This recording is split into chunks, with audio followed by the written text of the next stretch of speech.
Hello everyone, I'm thriller author J.F.Penn and today I'm here with J.S.Law. Hello James. Hey, Johnny, all right?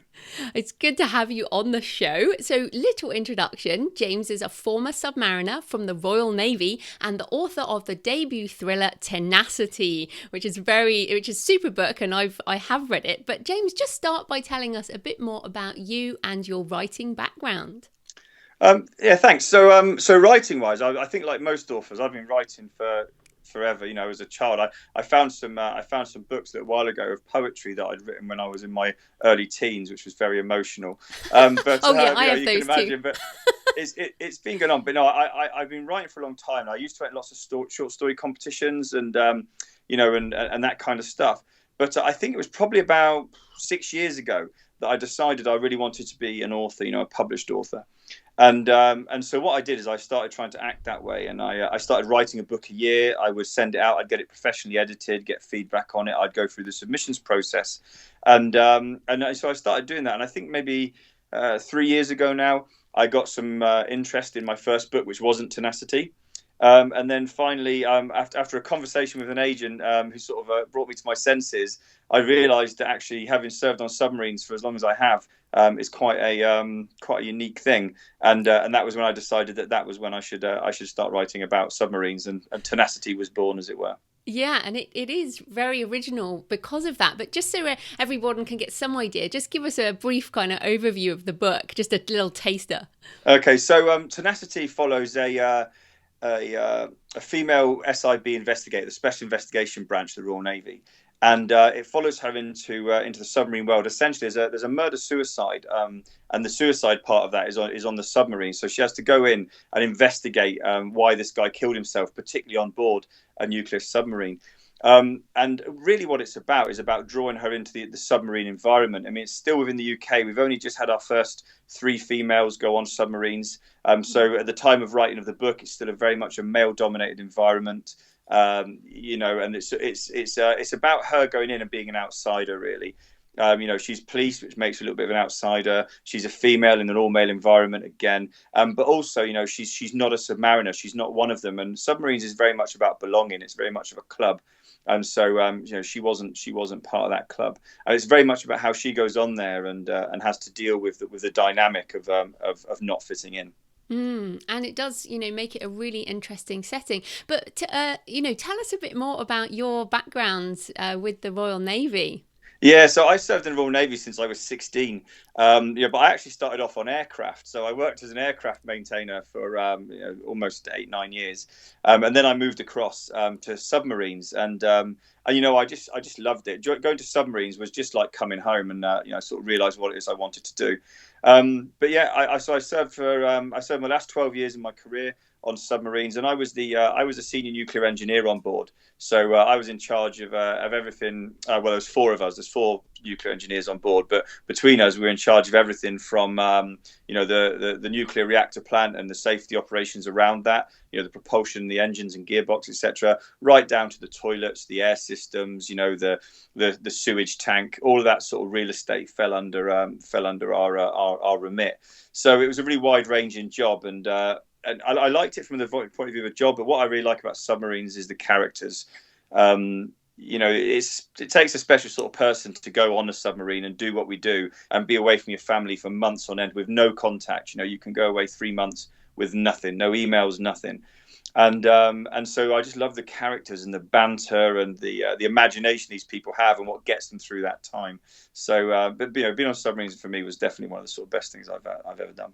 Yeah, which is, amazing. And most people, when we think about submarines, like everyone's got the sort of Hunt for Red October sort of, Yeah, definitely. and the ping noise. Like, can you hear a ping noise all the time, or is that complete moviedom? It actually sounds more like a whistle when you hear sonar go. It's not so much a ping like in the film. It's more like a that's the worst. That's the worst impression ever. But it's not a ping. But yeah, we do hear noises and stuff, and in the sound room you can go up and they'll let you listen to what's going on around. But no, normally when we're beneath, it's just the relentless sound of machinery, the air conditioning. If you can imagine air conditioning on steroids, just constantly blowing.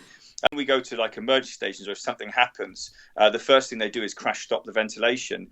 And actually, after you've been on a submarine for a while, what you realise is the silence wakes you up because there's so much noise around you that when the ventilation stops, you're like, that's not right, and so yeah, that's more the sort of the noises in the atmosphere we hear, and they're quite smelly places, I guess. I think it'd probably be worth mentioning that, but yeah, they're a very sort of specific environment. It take a lot of getting used to, but once you do get used to them, I really liked it on there. I must admit, I enjoyed it, and I'd commend it to anyone, even if it was just for a few years. It's a real sort of real open your eyes. I'm not sure it's a bit of a career choice, that most people, I'll just go and spend a couple of years on a submarine. Yeah. But for those people, I mean, also the word nuclear makes people go, what are you doing on, like, how come we have nuclear submarines? And I mean, obviously some stuff's classified, but what is it about the British, Navy that has nuclear submarines? Is that something we still have and all that? Yeah, absolutely. Yeah, that's a really interesting question and really topical. Obviously, there's a lot of debate in Parliament at the moment about whether we should renew the CASD, the Continuous Sea Deterrent, so the submarines that are actually nuclear armed. I worked on nuclear submarines, but the submarines I worked on didn't carry the deterrents. They didn't carry nuclear bombs. They carried, they were propelled by a nuclear power plant. So effectively, if you can imagine, it's just a big kettle. So the nuclear plant makes steam, and we use that steam to drive turbines, and that gives us electricity and propulsion. The real beauty of a nuclear submarine is air independence. So when if you look at a diesel submarine, which is the way submarines were for a very long time, they ran off a battery, and the battery had to be charged. So when you're charging a battery, you have to then run a diesel generator, which means you have to come to the surface. So I think if you were to sort of put, without being too much of a bore, if you were to put submarines, a nuclear submarine against a diesel submarine, the nuclear submarine would just wait, and it would just wait because it's air independent. It can stay submerged for long periods of time, but eventually the diesel submarine will have to go and charge batteries, and then you'll hear it, and then you can go. And that's the beauty of it. So we can circumnavigate the globe circumnavigate the globe dived, whereas a diesel submarine couldn't do that. And that's the real benefits of nuclear power. Will we still have them in the future? I wouldn't like to comment. I say that's a decision for Parliament. But yeah, but a big question. And I always wondered because actually my first husband was a submariner. All right. Yeah, and so the smell. I don't have to tell you. Oh no, I never went on one. But I always want, when he used to say about the bunks and about having to kind of hot bunk, I suppose, where you didn't own your bunk, so you kind of did shift. So what is there a kind of psychological profile before you go down, because there's claustrophobia, there's presumably a lot of fear involved? Like, what is the psychology of a submariner? I don't think we do, and this is something we've talked about. When you see troops in Afghanistan and Iraq, and clearly it's a different thing. I'm not comparing the two directly, but when they come back, they're decompressed. They go to Cyprus for a decompression. Submarines, it's not the same as that, and I wouldn't say it was, but it's got its own stresses and pressures. And actually, do you know what? We're not really assessed before we go on submarines, and we're not decompressed when we come back from patrols either. And I think maybe one of the things on submarines is that there's just very much an attitude of just get on with it. We just sort of just get on with it. And also I think what does happen is the people who don't like it don't tend to make it. I think you have to like it to go through the process. You have to enjoy it. And I think if someone's really not up for it, and if they don't like it, then quite often they'll fall out in an early part of training. There's I mean, don't get me wrong, there's always times, crikey, there was times when I'd sit at sea and I'd hate it. I think, what am I doing here? But on the whole, I think you have to want to do it, and the people who don't fall aside very, very quickly. And did you also have to do like scuba diving or kind of advanced swimming stuff, or is that just no use? No, we don't. No. So what we do, well, no, we don't anymore. So we used to do a thing called pressurized training, and here in Gosport, there's a water tank. So let me think, is it 100 feet high? There's a water, like a swimming pool, 100 feet high, sort of like a tube. And what we used to have to do was we'd have to go in at 9 meters just in swimming trunks and sort of do an ascent. And then you do 2 at 18, again, just in swimming trunks. And then you do 1 at the bottom in a full escape suit. And it was to simulate escaping from a nuclear submarine. And this is called pressurized training. But they stopped that about 2 or 3 years ago because they decided that the risk of the training wasn't worth the actual opportunity that we might have to do it. So we don't do pressurized training anymore. But that was the only thing we'd have to do before we go on there. And I did it once or twice maybe, and after doing it twice, I knew that I never wanted to have to do it for real. No, exactly. You're just like, nah, I don't want to think about that. You don't want to have that experience. That's crazy. Well, of course, there's also Portsmouth, which is very associated with the Navy. So, for people who might not know anything about Portsmouth, tell us about that and what goes on there. Oh, Portsmouth. Yeah, I'm not actually from Portsmouth, but I've been down here for so long. It's a town I love being around here. We've got a really rich naval culture, predominantly the Navy. But if I had to sort of give you a little tour around Portsmouth, I would take you to a place like the historic dockyard. So you have the actual Portsmouth Naval Base, which is the modern dockyard, and right next to it we have Victory, so Nelson's ship. And we also have Warrior, which is my favourite ship because I'm a bit of a geeky engineer, and Warrior is a combined sail and steam, one of the first combined sail and steam, because there was almost like an arms race between the French and the British back in the early days of the Navy, where they were each trying to get steam-powered vessels at sea, and Warrior was one of those. So definitely down in the dockyard's fantastic. We've also got the Royal Armouries up on the hill, so this is all about the gun emplacements from during the Second World War, etc. But if I had to take you to Portsmouth and take you anywhere, I'd take you to the Submarine Museum in Gosport, because they've spent a lot of money, a lot of lottery money, doing Alliance up, and it just looks fantastic. She's the only remaining World War II submarine that I'm aware of, and you can walk in through her, you can be inside, you can see the bunks, you can see the equipment, and it's just fantastic. But yeah, so that's as a sort of military background in Portsmouth. But in other ways, I think Portsmouth is a really interesting city because it is a dockyard city. There's no question about that. But over the years, as the dockyard's changed and grown, it's also got a really sort of vibrant writing culture and creative arts. And so, I'm certainly not alone down here. There's a lot of really great writers down here, and people putting on shows and plays and poetry and stuff like that. And I think that really surprised me when I when I actually tapped into that, and I thought, wow, okay, I thought I sat down here on my own. but so it's a really great supportive atmosphere. So it's a city I'd commend to anyone. Certainly in terms of the visiting. Fantastic. Now, I guess what's surprising about the book is that your main character is a woman, although she calls herself Danielle calls herself Dan, which I thought was quite funny. And as you said, it's a very male-dominated world. And why did you write the book from the perspective, or with a female main character? Do you know, I've been asked this before. I think I sometimes forget and give different answers, so I'm not convinced that any of them are true. But I think Dan Lewis, she came apart as it was a short story competition. The short story competitions where they give you a title or they give you a concept. And I can't remember exactly what it was, but it was something like being out of place, maybe being a woman in a man's world, that kind of thing. So I wrote this short story about this female SIB investigator. And I forget that now. I've got it on my drive somewhere. But anyway, I sort of did that. Didn't win the competition and parked her for ages. And then when I decided that I was going to write about submarines, when I decided that I wanted to do a military set thriller, and I would say I really wanted it to be military set, as in it's not about the military. It's not about submarines. It's just set there. And so when I was going doing that, and originally I was thinking that I would do it with a guy, and sort of probably someone from my own background, my own branch. And then I sort of found this short story again, and I thought, wow, okay.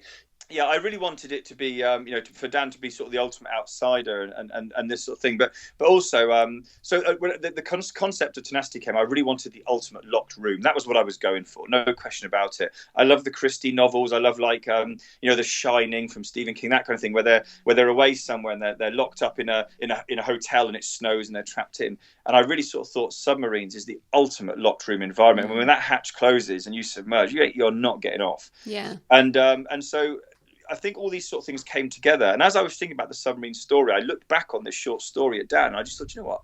I really enjoyed writing her. She's a really great character. I'm not sure we'd have got on in real life, to be honest. But I just really liked her, and I thought, you know what? She would really put the cat among the pigeons if I put her in that environment, and that was really why I went with it. But also, I think, and on a sort of maybe a deeper level, I'm quite close to my big sister, and who was also in the Navy, and we've been talking over years, and I think there was a point at which I realised that actually I'd had a very different experience in the Navy to my sister, and whilst I think for many years I didn't really understand why that was, over time I started to realise it's because I'm a man, and she'd been treated differently in very similar situations, and and I think once I dawned on that, it was sort of like a maturing of recognition that that I had this kind of privilege and not really known about it, or not being smart enough to know about it.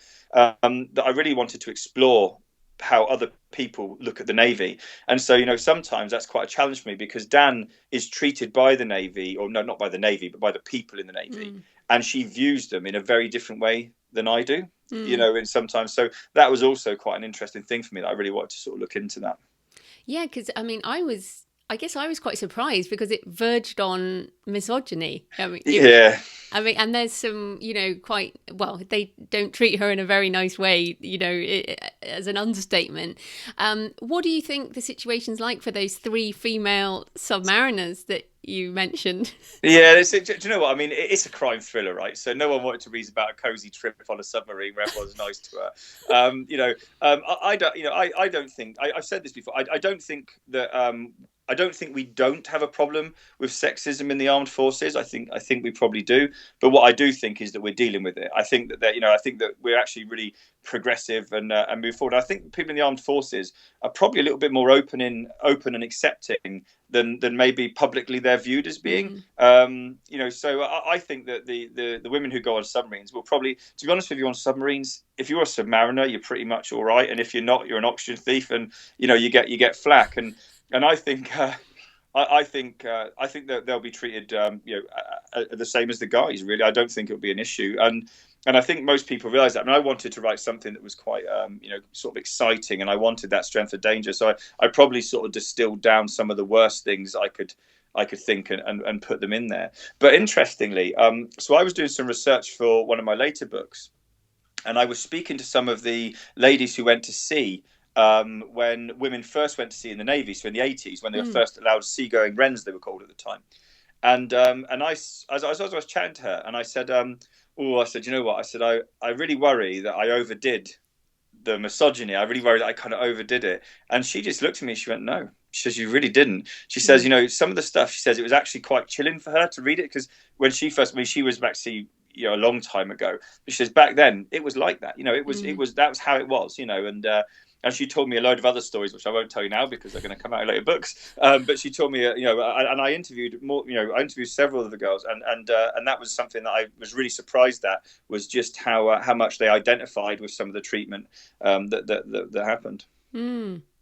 Yeah, well, I mean, it's what we assume, and I guess that assumption is right. So yeah, it's really interesting. So did you use the name J.S.Law because of that gender? Yeah, I think that's So that was in discussion with Johnny and Vicky at Headline, and we decided that we'd go out under J.S.Law, is that they call it like a gender neutral name, don't they? Yeah. So yeah, because I know you do the same, and I'm guessing that's for the same reasons. Well, for the opposite reason. Yeah, but yeah, and it's interesting because I think that the majority of the feedback I've had has been from female readers, without question. I mean, I have never sat and counted it, but I bet you 60 or 70% has been female readers, and none of them have batted an eyelid about the fact it was written by a guy. And I think really, as word comes out that it's not about submarines, as people get that, so that this is not a book about submarines, this is not Tom Clancy techno. I think people are sort of see past it. Yeah, I think it's fascinating. It really is. So that's great. Yeah. Okay, so who do you like to read? Like, what are your favourite thriller writers and crime writers? Oh. Do you know what? This is so. When I don't know about yourself. Did you start writing other stuff? Yeah. Oh yeah. Yeah. So I started off writing other stuff, and I wrote some fantasy stuff, and it wasn't until it was all right, I guess, but it wasn't great. And it wasn't until I sort of looked at my bookshelf, and I looked at my bookshelf and I saw, Peter James and Mark Billingham and, Mo Hader, Val McDermid, all these people, James Patterson. And I looked at my bookshelf and I realised that's what I read. And it sounds like it's daft to not realise what you read, but that's kind of what happened. And that was when I sort of thought, actually, do you know what? I want to write sort of fairly dark crime thriller books, and so I guess that was the point at which I went ahead and did it. Yeah, I like Mo Hader as well, and of course I love Mo Hader. Yeah, me too. and Val McDermid, and do you know what?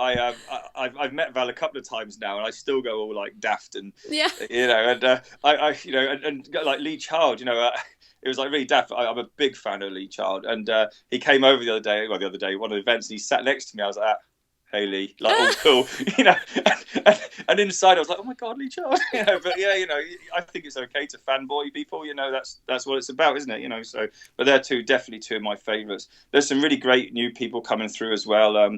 And I'm absolutely tongue tied now and I can't think of any, but there's just so many good writers kicking around at the moment. That's just, my to be read pile's enormous. I'm never going to get through it, and I never want to, because that's the beauty of books, isn't it? There's always more. Exactly. And so where can people find you and Tenacity online? So online, it's in all the usual places. It's out in the US and in the UK, so sort of Barnes and Noble, etc., and Amazon. They can find me at J.S.Law Books on Twitter, J.S.Law Books again on Facebook, and my new website will be up in a couple of weeks, actually. So I'll actually have a website, which is yeah. But yeah, no, the books are available in all the normal places, and yeah, I hope they enjoy it. Great. Thanks so much for your time, James. Thanks, Joe. Take care.